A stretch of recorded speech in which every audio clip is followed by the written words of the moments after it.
Hey everybody, it's the Z Lord podcast, and there's Carter, drumming away, and I'm teZa. A little wet, but it's okay.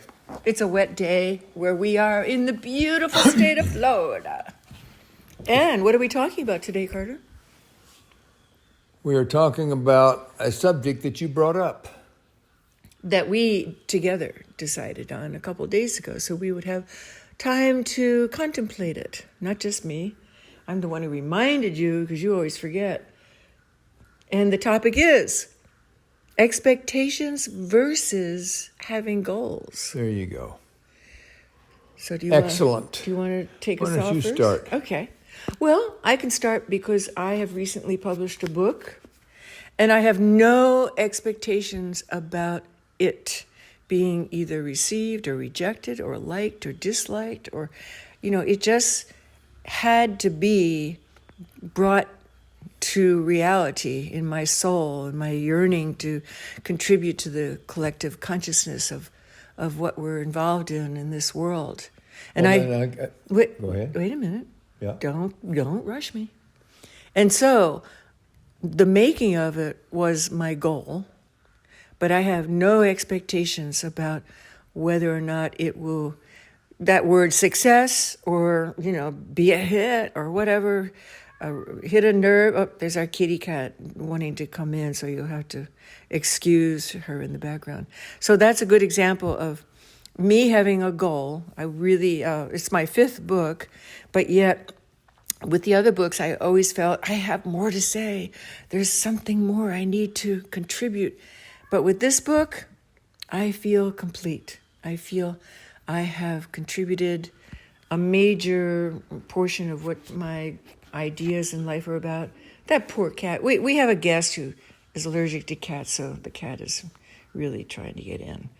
So Carter, give us an example of working with goals and expectation. Not having expectation. Not having an expectation guarantees you peace of mind, because immediately that you have an expectation, then if you don't, you become a little bit manic about trying to get there. Like in a simple example would be like in a tennis game. If you think you're going to beat somebody and you don't play well and they beat you, or if you just don't you don't play well, then it can take away some of the fun of the experience rather than just being there and being glad for whatever's happening and being glad that you're out there. And it's the same with your book situation. If you've written it and you feel that you've done it and you don't have an expectation about whether you're going to be, it's going to be a bestseller and sell 1 million copies or no copies, then you're free. I am free.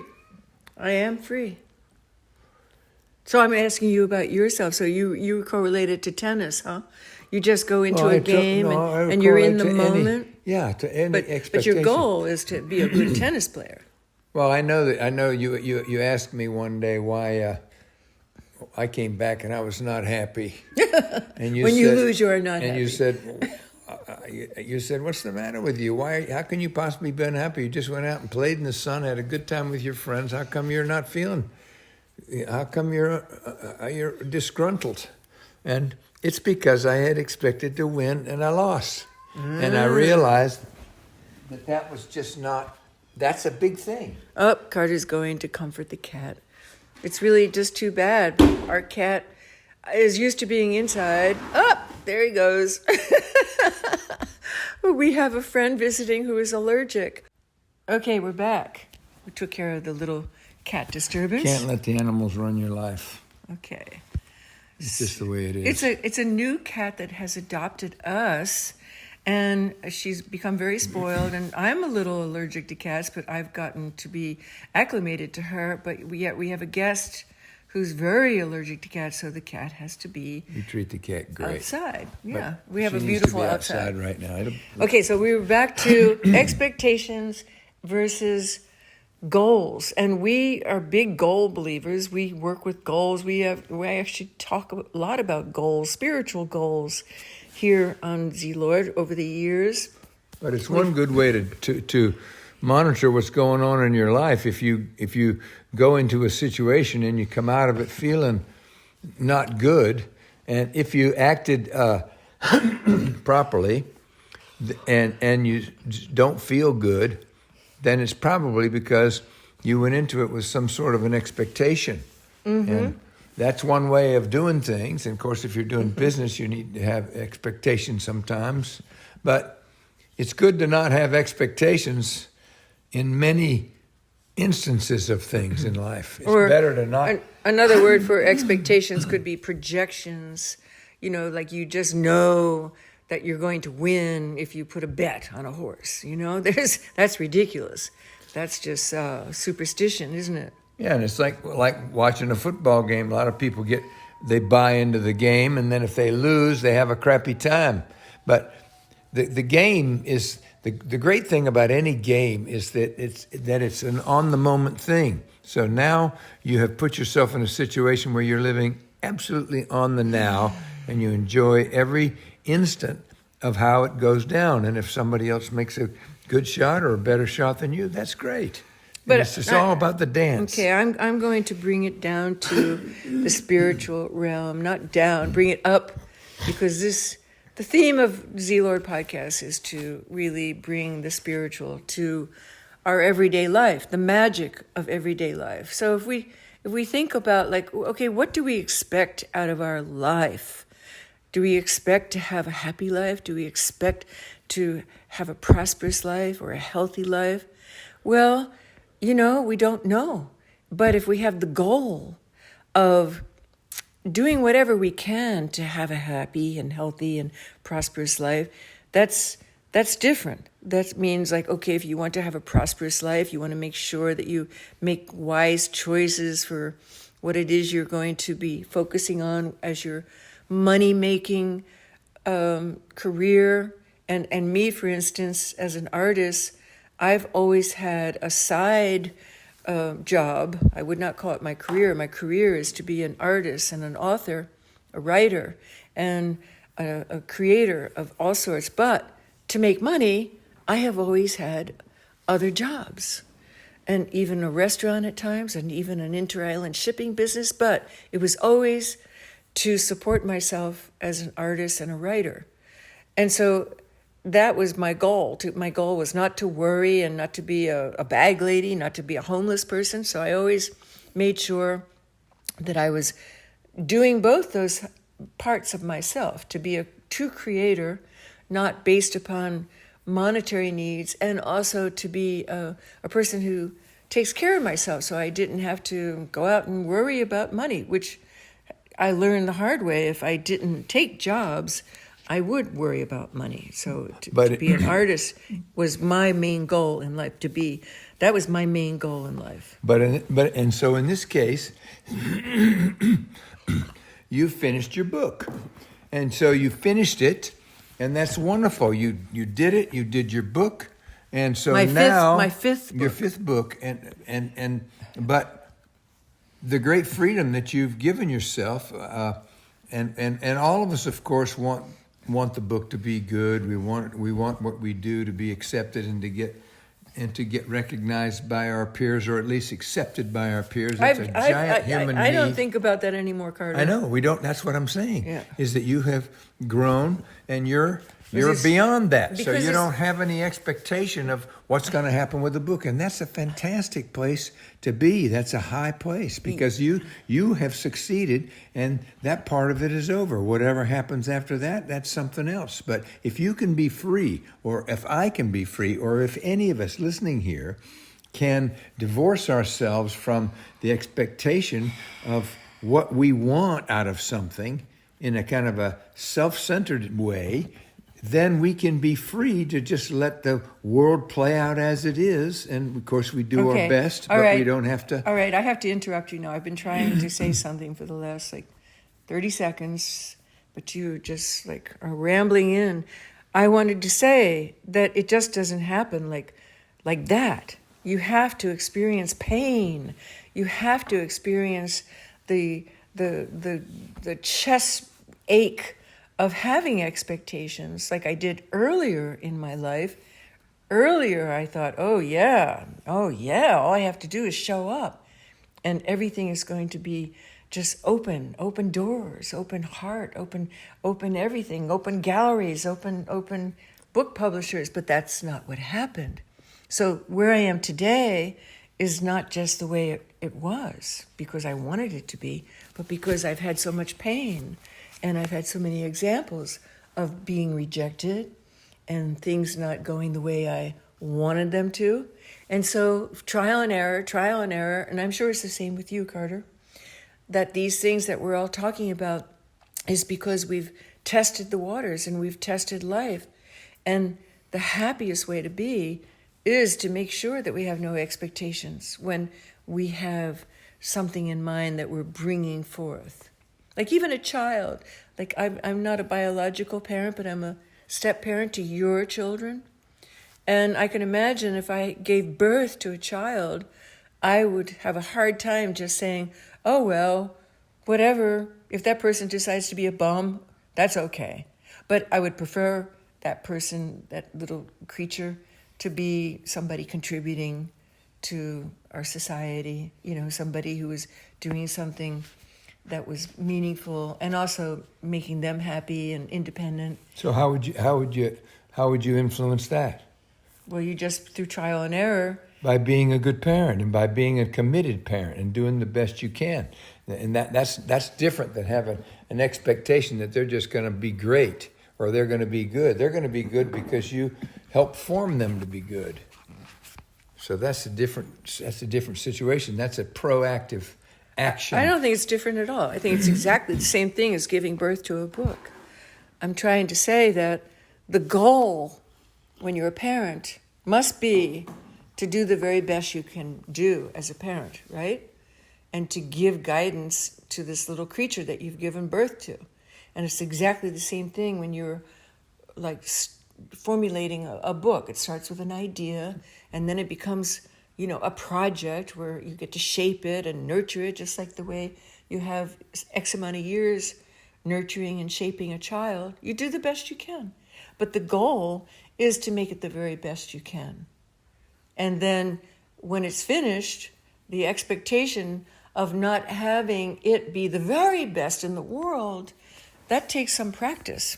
Because I know for myself, even being a step parent to your kids, your biological kids, I've had to let go of expectations of even like how much of a relationship there is, for instance, in adulthood, or how they live their lives and I think that what choices they're making. The and all that expectation stuff. of how they live and what choices they're making, that's a big and a never-ending and an action-based expectation, and should be, in my opinion.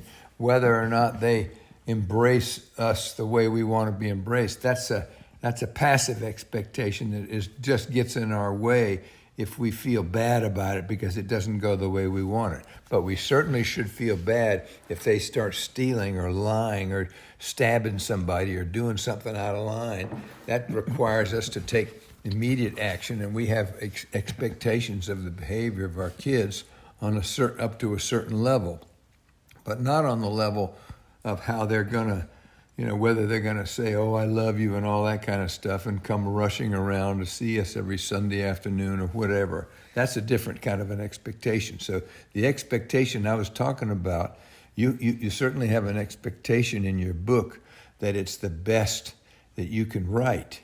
But if you can, if any of us can divorce ourselves, and this is something that we learn to do, as you say, over time, and that's what I was indicating, that if you can get to a point where you don't have an expectation of the results of the feedback and the results of the world's reaction to your book, that's a freeing place to be, and that's a goal to be reached. If we can get there, if I can get there, so I don't feel bad if I don't get a lot of acclaim, that is a huge step forward, and ultimately it's an ego-based thing anyway, and it's good to not, it's freeing to not have an expectation that you're going to get a certain type of reaction. So I'm thinking about correlating this to the topic of faith. To have an expectation of, is there a divine consciousness that's overseeing everything, or is there not? There's a lot of people grapple with that. I don't think you do. And the goal in that would be to live as good a life as we possibly can, so we feel aligned with that consciousness.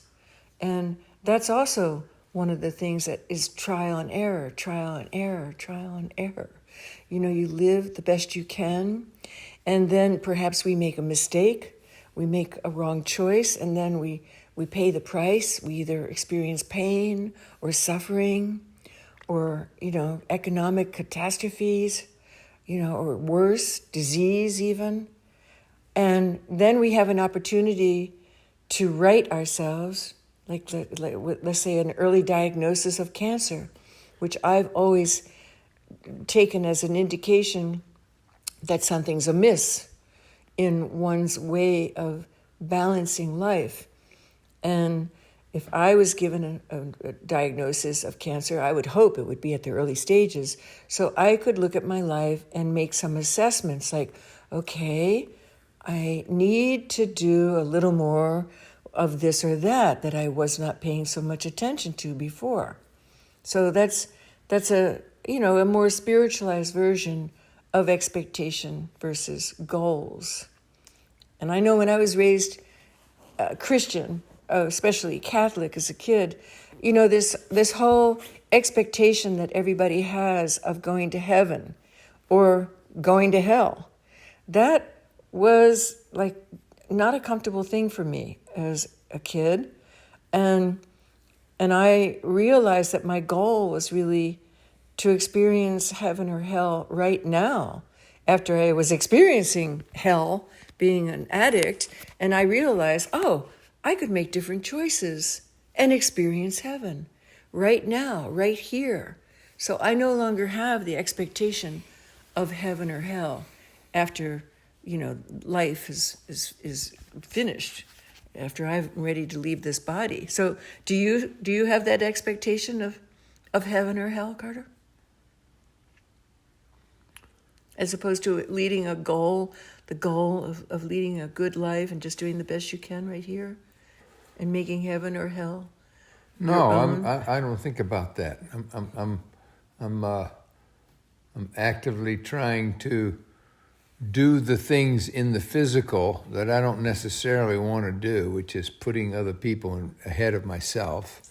The things that I know for a fact lead us to a better communion with the divine, which is love your neighbor as yourself. And so I have probably 500 to 800 chances every single day, as does everybody else who's listening to this tape, to choose one way or the other every single day, a bunch of different choices. And I feel better or worse depending on the choices that I make. But it's not necessarily easy, and it's not necessarily obvious all the time. But if you just try to just try to act in a way that Jesus would act, or that the Scripture indicates you should, which is love God and love your neighbor. Loving your neighbor is like that's it. That's the most fundamental thing. And so, to love your neighbor, you have to be kind, and you have to be nice, and you have to be thoughtful and thinking of others, and put other people in front of yourself. And so that is the simple way to feel better in this life. And I think if you do that, I can have the expectation that I'm living living in a good place, as opposed to sneaking around and stealing stuff and jabbing somebody and taking advantage and making more money by bribing or something like that. It just doesn't work out in the long run. So what if I'm thinking about our neighbor that has a barking dog, that right now the dog is not barking, but we've had an example of they went away, they left this dog, it was barking nonstop. So what can you offer as some guidance for people who have like a irritant in their life? They have a goal of wanting to be a good person. They want to love their neighbor, but there is some unforeseen irritant. Like in this case, it was a barking Well, dog. you can love your neighbor even though they're doing something that you don't like. And most of the time, the neighbor is doing something you don't like. And almost everybody that I know has a neighbor that bugs them. Every single person I know. It's a common including thing. us. It's very common, and it's just part of life. And the job, you can love a neighbor without having to like what they're doing or even have to put up with what they're doing. You can go over and in a kind way have a discussion, and if that doesn't work, you take somebody else with you. And if that doesn't work, then you just say, well, I don't want to tolerate this kind of behavior that's infringing on me, and so we're gonna have a legal battle about it. And you can you can do all of that with love, and you can do that with loving your neighbor. But I think you have to take action when it's impinging upon you and wrecking your life. And the expectation would be, oh, it's going to be perfect. Oh, we're never, ever going to hear a single bark out of a dog ever again, or a single curse word from somebody having a drunken party. I mean, that's an expectation that can never be. Yeah, you can't. There's 10 billion people on the earth now. 10 billion. Almost 10 billion. There was 4 billion 30 or 40 years ago. There was 4 billion. Now there's 10 billion. And so there's just a lot of elbowing going on, and we're all in the middle of it, and it's just the way it is. And I have found that the more, well, anyway, we have to be tolerant. We have to be tolerant. We have to all be tolerant, and we have to try to get along and live together, and even politically, we have to reach across. I was reading a great article in the paper today again, that that Reagan, one of the great things that Reagan did, who you may like him and you may not like him, but he was a unifier of sorts in that he was a really good friend with Tip O'Neill, who was the Democrat Speaker of the House. They were good buddies, and they disagreed on certain things fundamentally, but they were great friends, and they worked together on many things to the betterment of the entire nation and for all of us.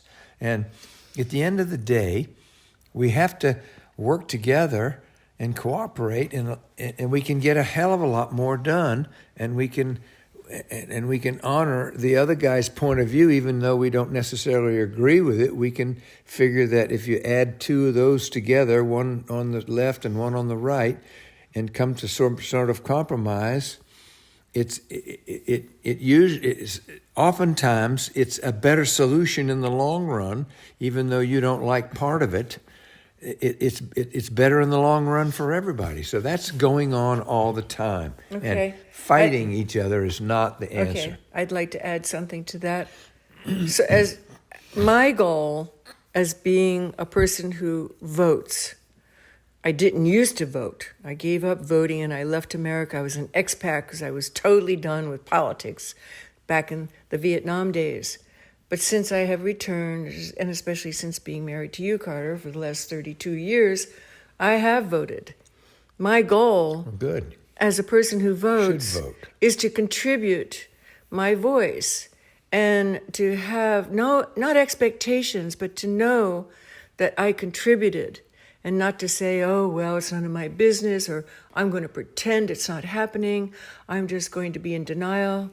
I don't want to be that kind of a person. You can't hide from politics. It's part of our life. I was that person. I was a hider. Yeah. I literally buried my head in the sand. I know that, but it's not the optimum way. So my goal as a voter is to contribute to the collective consciousness. There you but go. That's the right way. That's what you should do. I agree with you. That's right. I'm trying to express myself without you butting in. Well, okay? I'm listening. Okay, but I have no expectations because I don't trust politics. I don't trust it, but yet I'm not going to deny that it's part of our human play. It's part of the game that we have to play, being in civilization. And I'm mature enough, I'd like to think, that I can be a part of the game without having to have it my own way.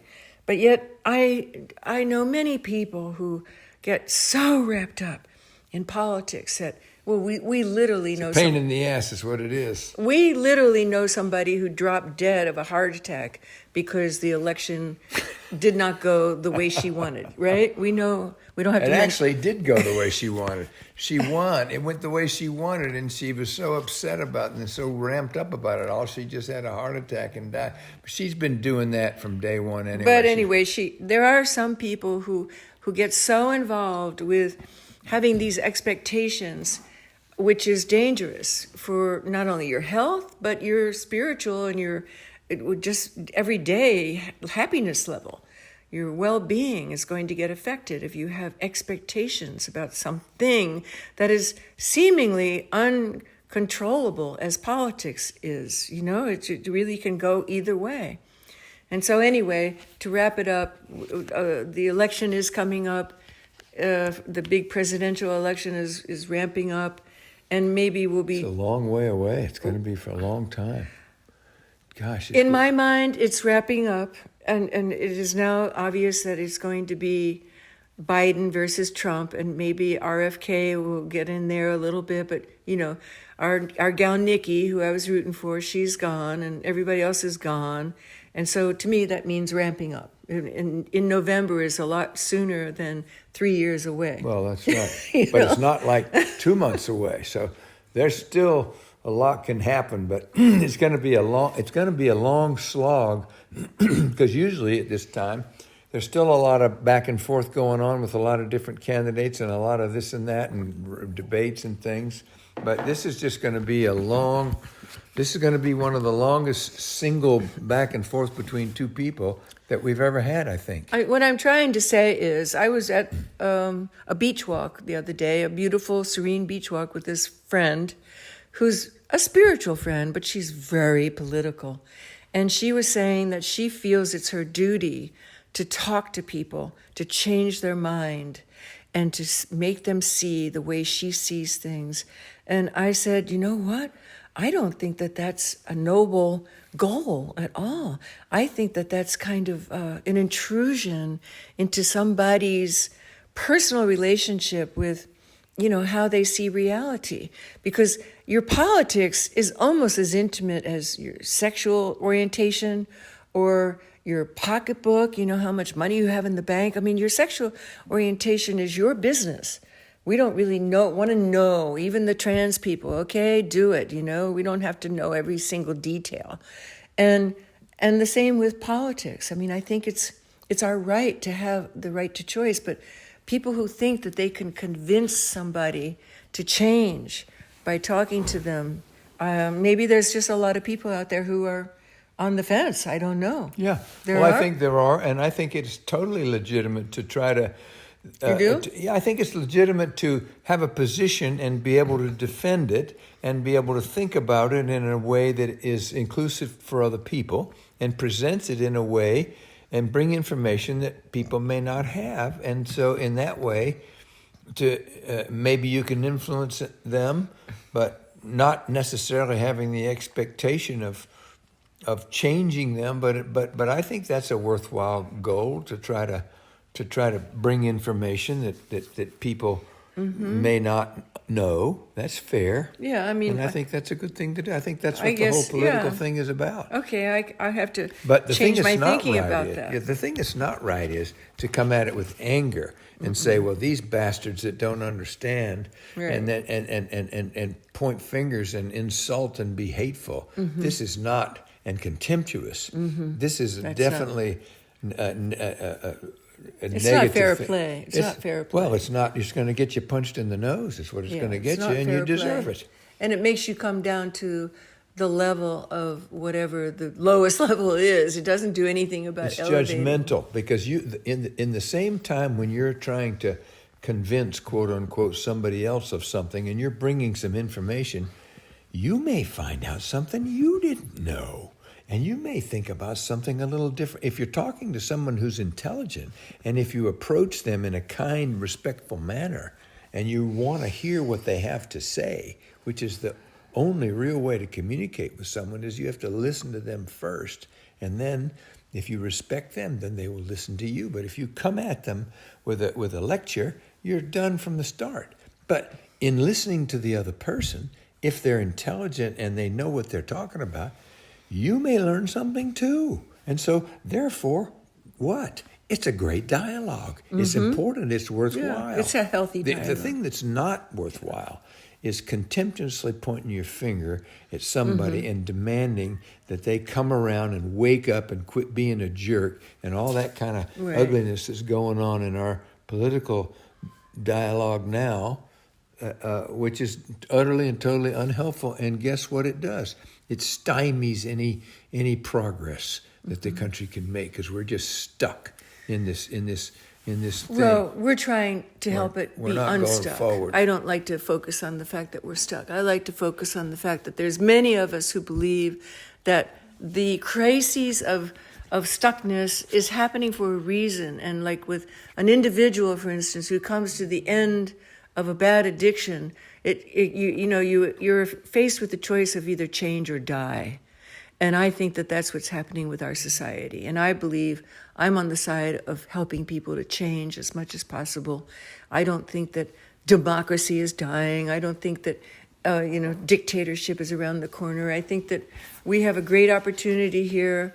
And probably the intensity of the divisiveness has been brought to this extreme state to give us an opportunity to change, because why should we bother changing if it's not so uncomfortable, right? So it's an opportunity for us all I agree too. To take an assessment, to be more kind, to be more compassionate, to listen to the other guy, and to not have any expectations, but yet to have whatever personal goal is in your heart, hopefully of a high-minded and universally helpful goal for everybody. And there's no question that there's a huge number of percentage of wonderful people that are well-meaning and kind, and that don't like the drift of all of that contemptuousness. And you read about it all the time, more and more in the paper. I'm very encouraged about the way things are.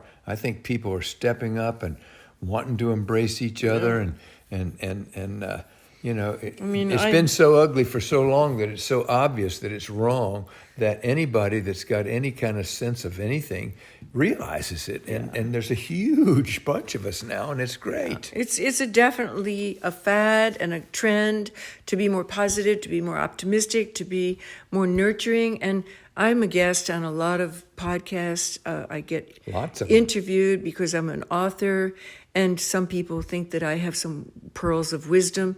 And each year, more and more and more podcasters are embracing the topic of expanded consciousness, changing thinking, it's great. Being optimistic. I mean, I can really see it because I've been guesting on other podcasts for quite a few years now, and it's the numbers are just increasing every season, every time I look to see what's happening in the podcast world. Yeah, and yoga's a good example. Yoga used to be, there didn't be any yoga.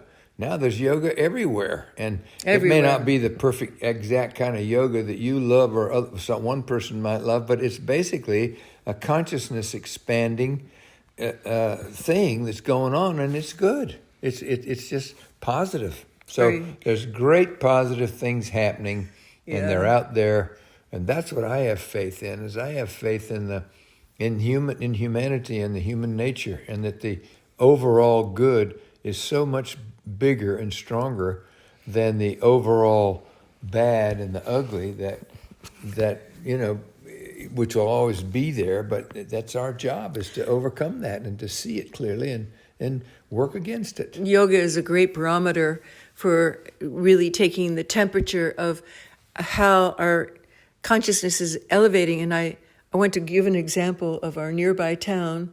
I'll even say the word Palatka, which we live in St. Augustine, Florida, but Palatka is about 45 minutes away.